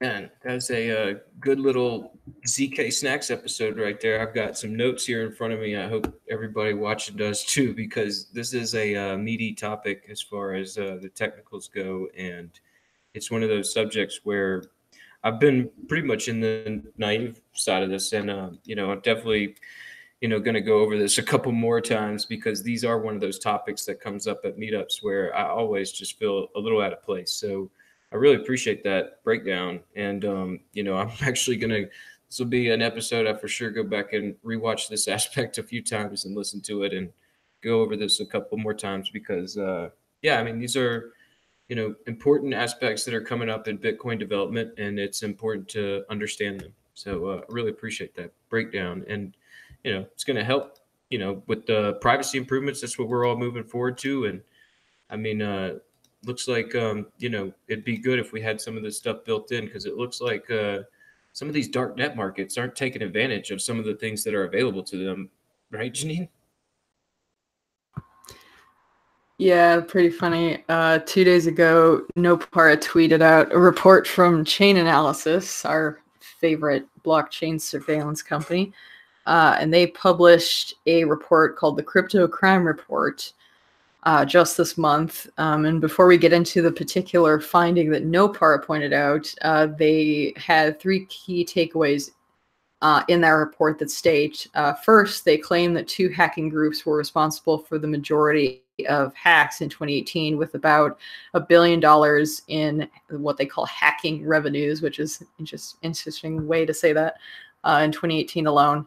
In that section of the report, they outline a behavior pattern that they've noticed when cryptocurrency thefts happen, where hackers tend to wait for about 30-40 days to move funds after the initial theft, because that's usually how long it takes before people kind of forget about the story. It's not a hot topic, so they're not as likely to be looking out for activity on the blockchain related to that. The second key takeaway they had was that darknet market activity nearly doubled throughout 2018, even though the cryptocurrency prices obviously fell respectively. Apparently, the transaction volume surpassed $600 million, which is still relatively small, but I mean, in the global scale of things. But apparently it doubled even though prices went down, which means that price probably doesn't, I mean, a lot of things in the market aren't really affected by price as much. The third key takeaway was that Ethereum scams in particular doubled between 2017 and 2018, but they still represent less than 0.01% of all Ether value. And they quote, the success of phishing scams in particular is cyclical, moving with the price. So users should watch out for more sophisticated Ponzi schemes and ICO exits while prices are low, and be prepped for more phishing attacks when prices rise. Now, the part that no Para pointed out from this report, which is that 77% of money transferred from darknet markets to exchanges is not mixed before reaching the exchange. And that number is derived from some figures on page 24 of the report within the section that has a great title, Understanding Money Laundering. Chain Analysis says that, quote, a majority of illicit funds actually flow through either exchanges, like, custodial centralized exchanges, or peer-to-peer exchanges, 12%, with the rest flowing through other conversion services such as mixing services, Bitcoin ATMs, and gambling sites.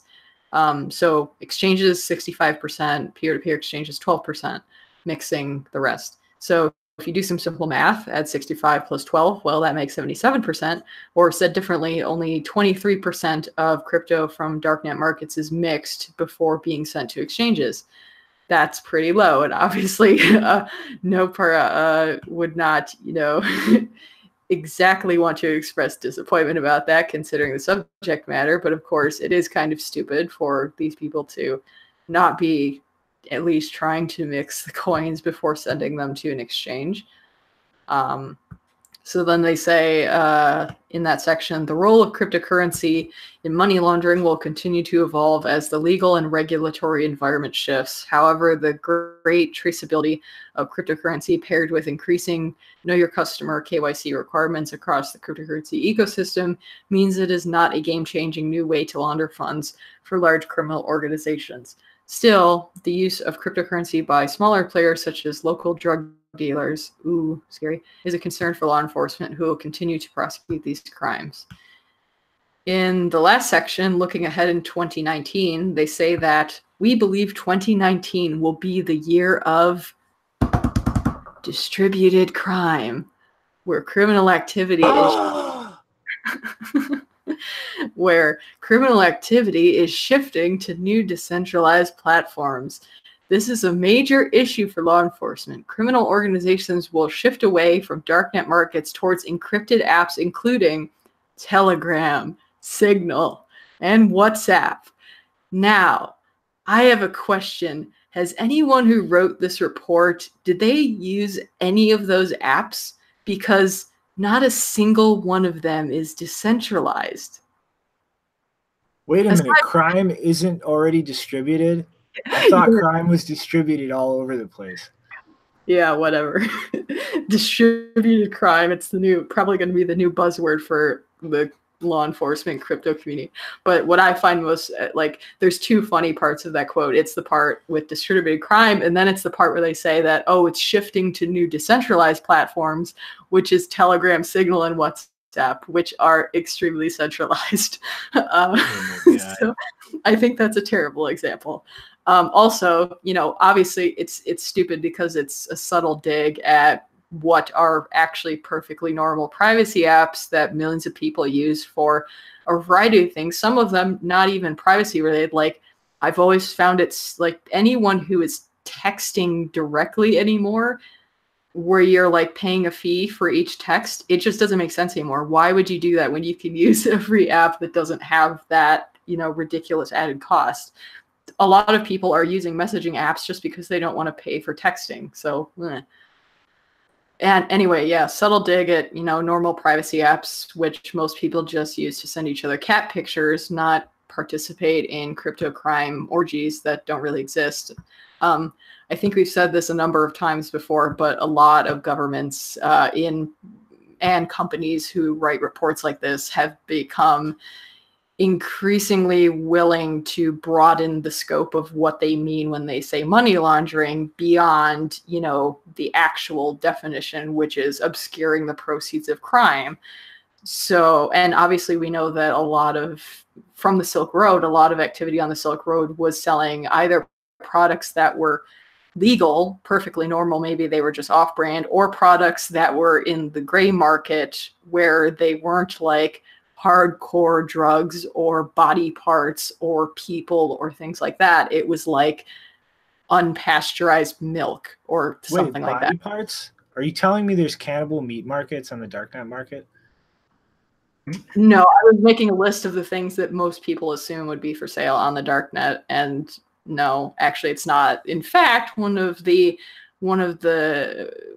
stories that I think I've mentioned it before on the show, but there was a story from a guy who I think he was even using his real name when he told this story, that he actually bought cancer drugs for his mother on the Silk Road because they were too expensive to buy anywhere else. So, meh. Yeah, I remember that. Right on.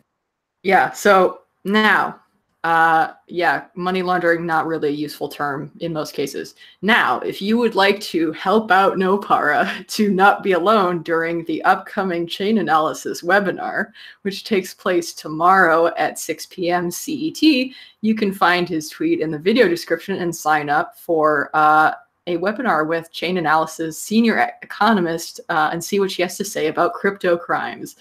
And they claim she will be taking audience questions. Of course, there is no obligatory form to fill out in order to join it with your name, email address, and organization. And in the true spirit of supporting privacy and anonymity, I would implore you to maybe spoof all of those things if you do decide to participate. And in fact, I think it would be funny if a bunch of us went in there with like names of big bankers. Sir Robert Nobbins. Yeah. It would be it would be funny to go in there with the names of bankers and ask questions of their chief economist. So yes.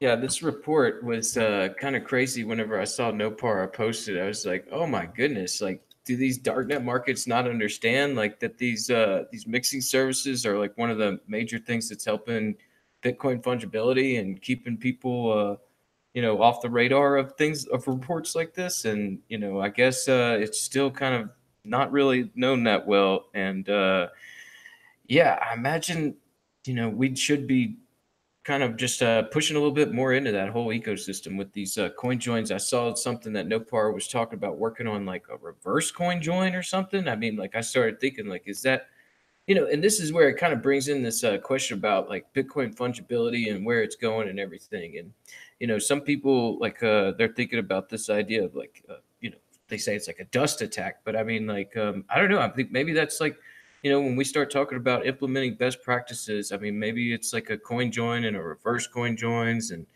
these sort of things that just keep, these analysis companies off of the trail.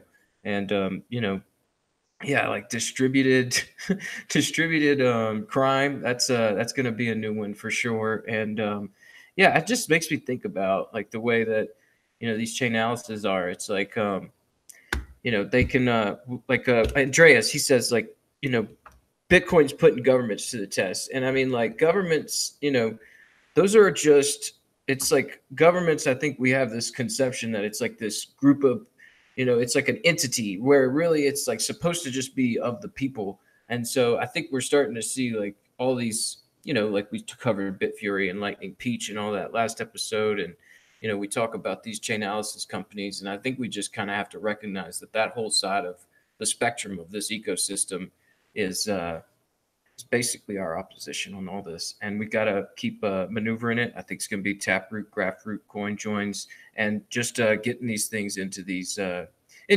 different markets where people need cancer medicine. And it's like a ridiculous amount that they have to pay where they're at right now. And these are the sort of markets that allow that, to where they don't actually have to take a flight out of the country to get these things done. So yeah, it's kind of crazy. Did y'all have anything else on this report before I slide into this other aspect of it? All right, I'll take that as a quick note. So the two hacker groups you discussed really quick, I kind of I dug into that a little bit because out of this Chainalysis report, this was a pretty big headline out there. So yeah, in this report, we get a glimpse into all these hacks, and it looks like we have two groups to blame for a majority of them.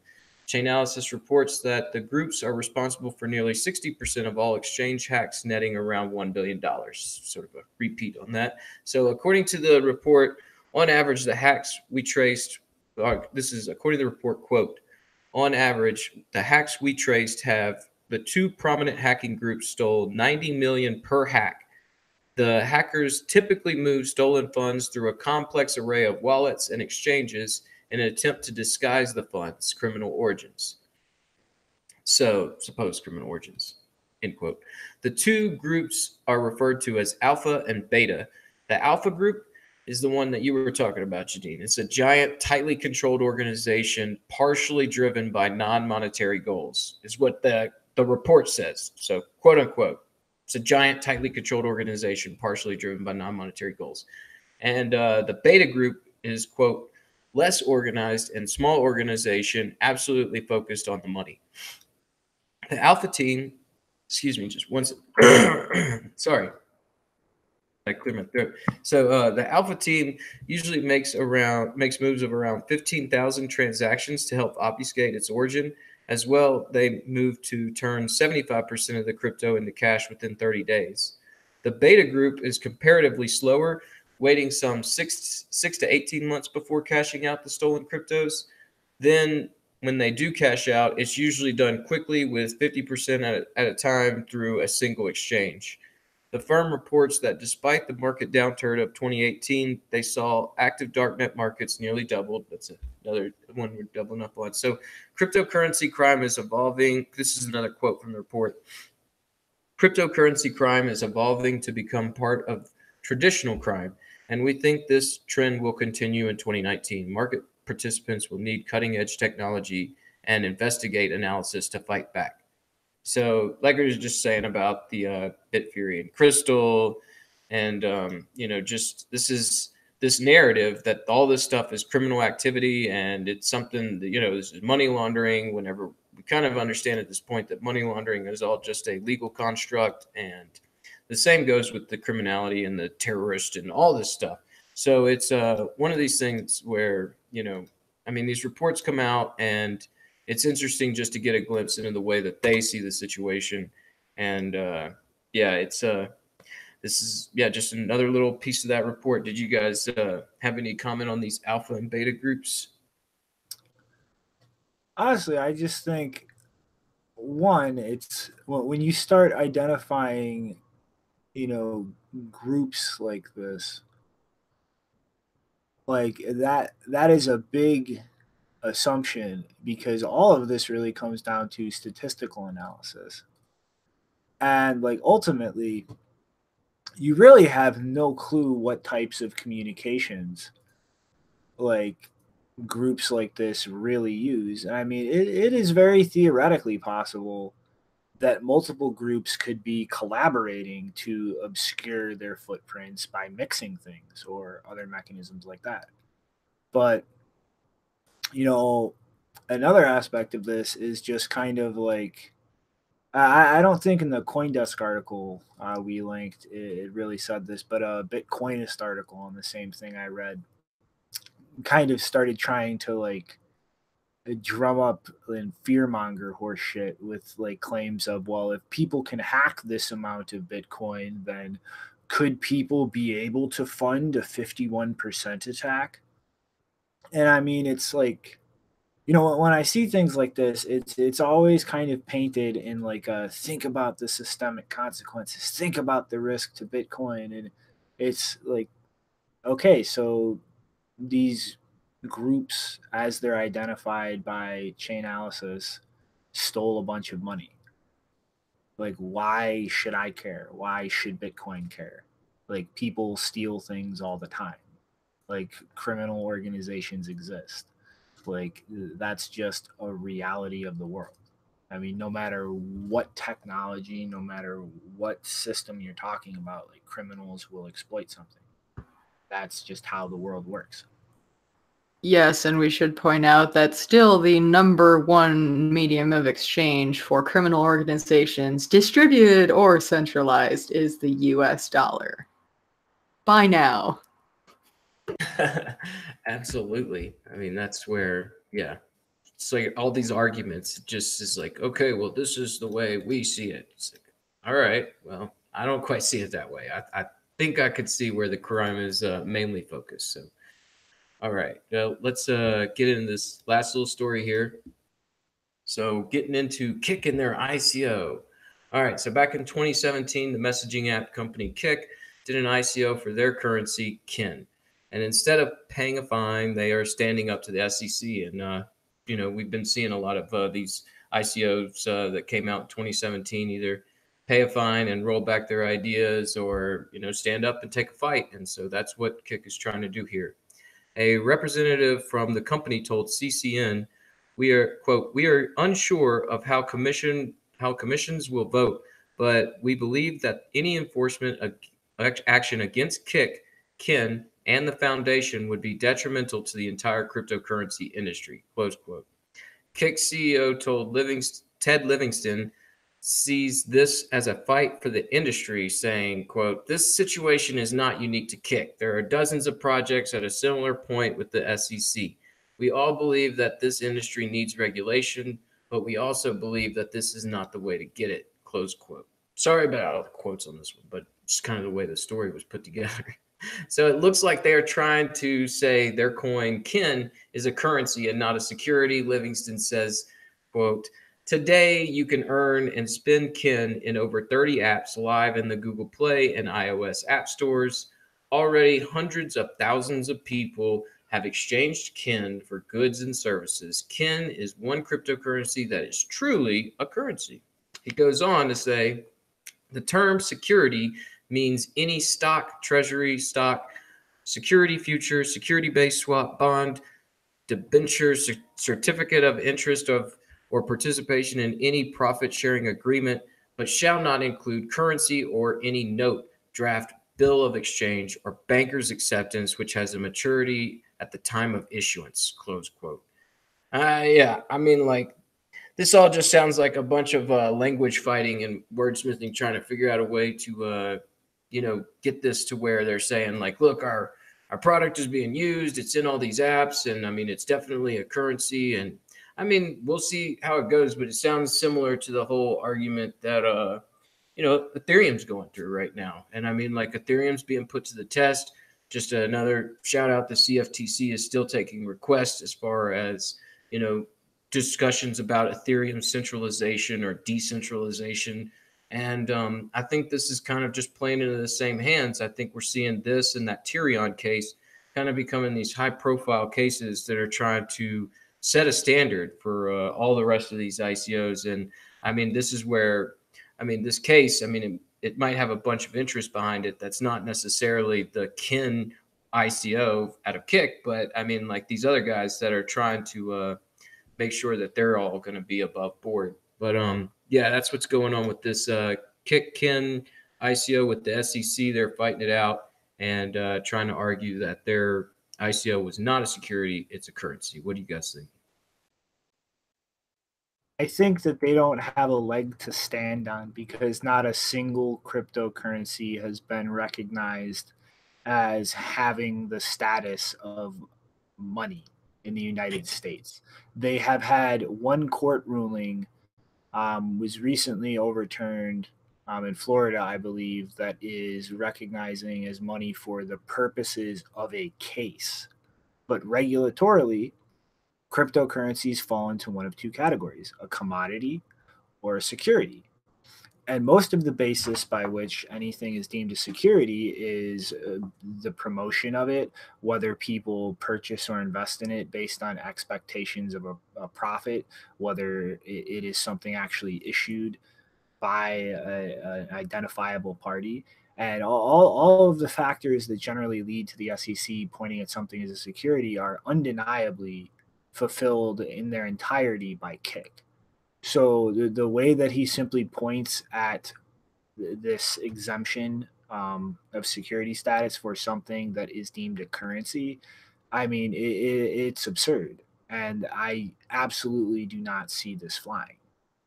Like if that is the case, if by some ridiculous miracle that happens, that would pretty much overturn the entire regulatory status quo for any kind of cryptocurrency currently deemed a commodity that's widely used for transactional purchases, and that would totally upend the regulation in this space. I mean, for instance, like I could not see how the CFTC could argue their regulatory authority over something like Bitcoin if this were to set a precedent that simply being used for transactional purposes makes it a currency.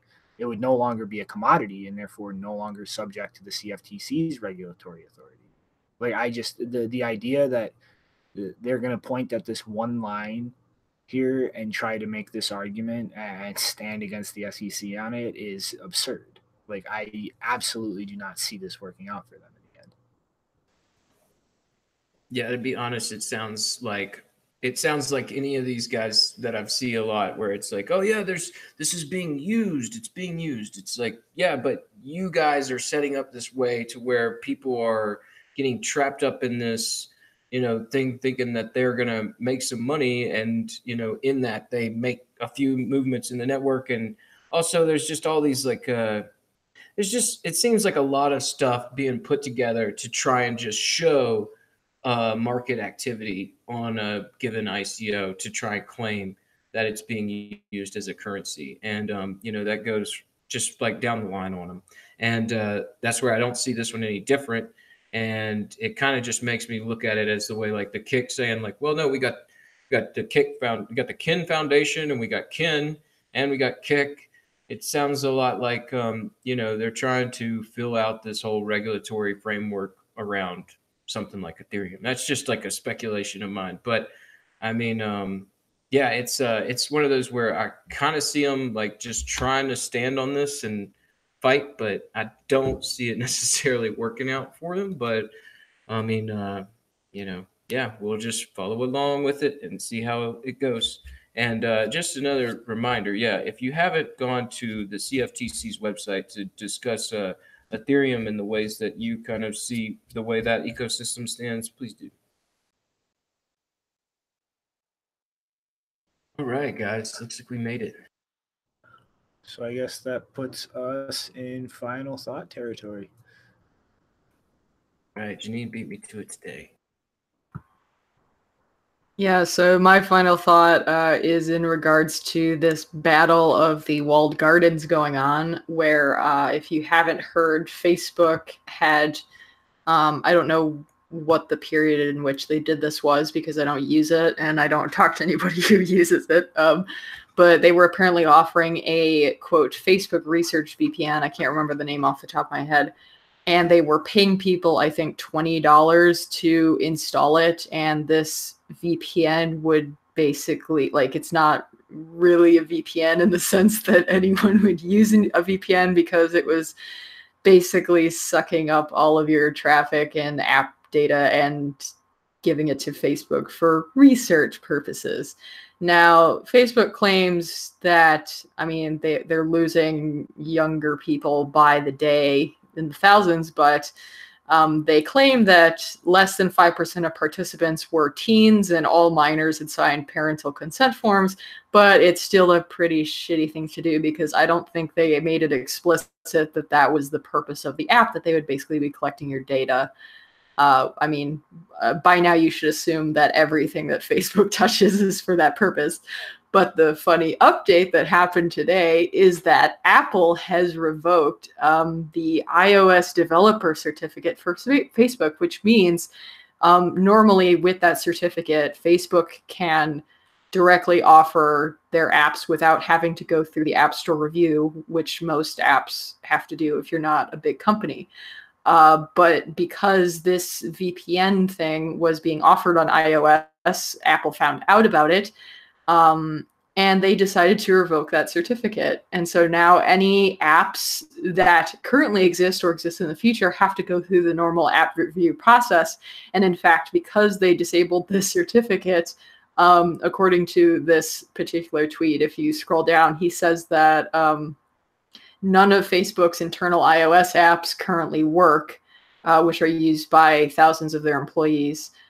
And that for employees to use Facebook products on iOS, they have to go download them from the App Store. Either they have to re-download them, or that's the only place they can get them.